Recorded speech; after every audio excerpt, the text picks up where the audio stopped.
नमस्कार दोस्तों। सरकार ने अभी हाल ही में यानी 14 जून 2022 को एक नई स्कीम लॉन्च की है। उस स्कीम का नाम है अग्निपथ। तो फ्रेंड्स, अग्निपथ स्कीम क्या है, इसका पूरा प्रोसेस क्या है और इस स्कीम के आने से क्या फ़ायदे और क्या नुकसान हैं, आइए आज की इस वीडियो में हम जानते हैं।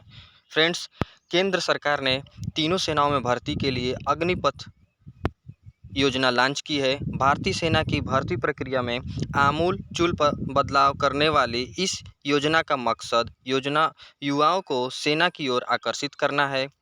इस योजना के तहत ऑफिसर रैंक के नीचे की भर्ती की जाएगी। ज़्यादातर युवाओं को 4 साल के लिए नियुक्त किया जाएगा।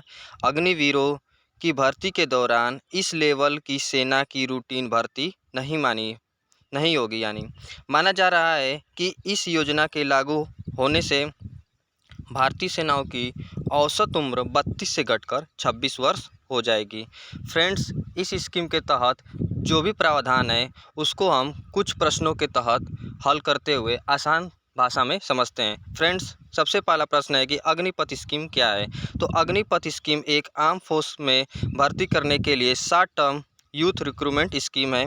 इस स्कीम के तहत भर्ती होने वाले युवाओं को अग्निवीर कहा जाएगा। अग्निवीरों की तैनाती रेगिस्तान, पहाड़, जमीन, समुद्र या हवा समेत विभिन्न स्थानों पर होगी।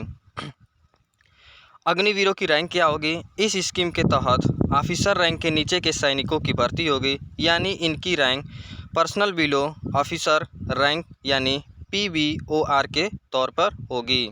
फ्रेंड्स, साल में कितनी बार भर्ती होगी अग्निवीर? तो इस योजना में बताया गया है कि इस योजना के तहत साल में 2 बार रैली के जरिए भर्ती की जाएगी।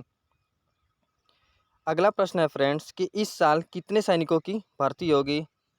तो बताया गया है कि इस साल लगभग 46,000 अग्निवीरों की भर्ती होगी, लेकिन इस दौरान सेना के तीनों अंगों में इस स्तर की आर्मी की भर्ती नहीं होगी। यानी जो पहले प्रक्रिया चलती थी वो सारी प्रक्रिया कैंसिल हो गई है।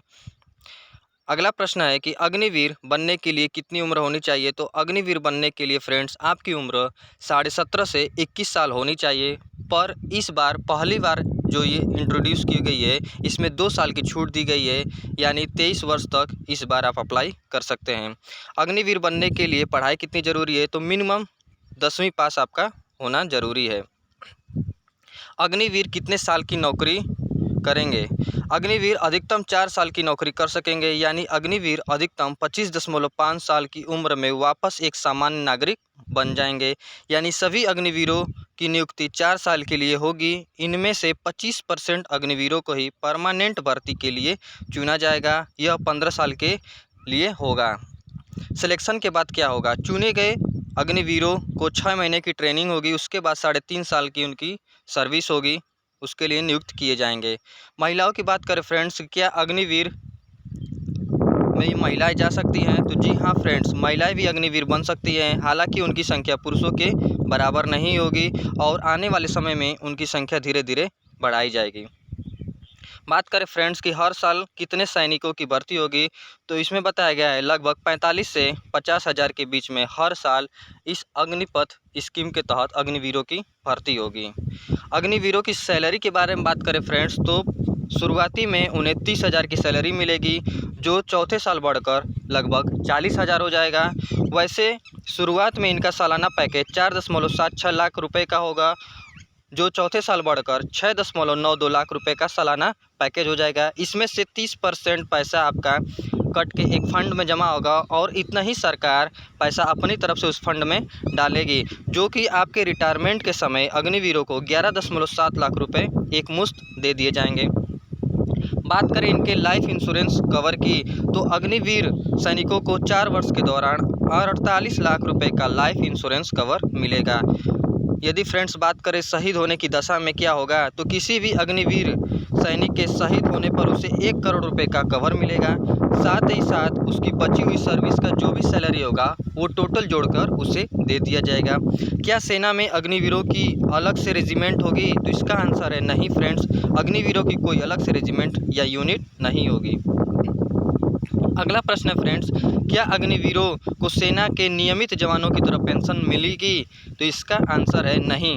अग्निवीरों को रेगुलर जवानों की तरह रिटायरमेंट के बाद न ही पेंशन मिलेगी और न ही एक्स सर्विसमैन वाले दूसरे फ़ायदे जैसे मिलिट्री कैंटीन या मेडिकल सुविधाएं उन्हें नहीं दी जाएगी। यानी रिटायरमेंट के बाद अग्निवीर एक सामान्य नागरिक की तरह ही होंगे। सेना को इससे क्या फ़ायदा होने वाला है इस स्कीम से, तो फ्रेंड्स जानते हैं। रक्षा मंत्रालय का कहना है कि इससे 2030 तक हमारी सेना की औसत उम्र 32 से घटकर 24 से 26 साल के बीच में हो जाएगी। 2 साल से रुकी हुई भर्ती को छोड़ दे तो इससे पहले हर साल तीनों सेनाओं में करीब 60,000 जवान की भर्ती होती थी, क्योंकि तकरीबन इतने ही फौजी रिटायर हो जाते थे। सेना अगले 10 सालों में युवा और अनुभवी फौजियों के अनुपात को 1-1 करना चाहती है। साथ ही साथ 2022-23 के रक्षा बजट को देखें तो यह 5.25 लाख करोड़ का था। इसमें से 1.19 लाख करोड़ केवल पेंशन में खर्च हो जाते थे और करीब इतने ही रुपए सैलरी पर खर्च होते थे। अग्निवीर योजना से पेंशन और सैलरी पर होने वाले खर्च का एक बड़ा हिस्सा बचेगा, जिससे सेना में जो अच्छे हथियार और टेक्नोलॉजी देने में खर्च किया जा सकेगा। तो फ्रेंड्स, मुझे उम्मीद है कि अग्निपथ स्कीम क्या है, इस स्कीम के बारे में मैंने इस वीडियो में आपको प्रश्नों के माध्यम से सारे कन्फ्यूजनों को आपको हल किया। तो उम्मीद है फ्रेंड्स कि ये इन्फॉर्मेटिव वीडियो आपको अच्छा लगा होगा। तो वीडियो को लाइक और शेयर ज़रूर करें, और यदि आप इस चैनल पर नए हैं तो इस चैनल को सब्सक्राइब करें। धन्यवाद फ्रेंड्स।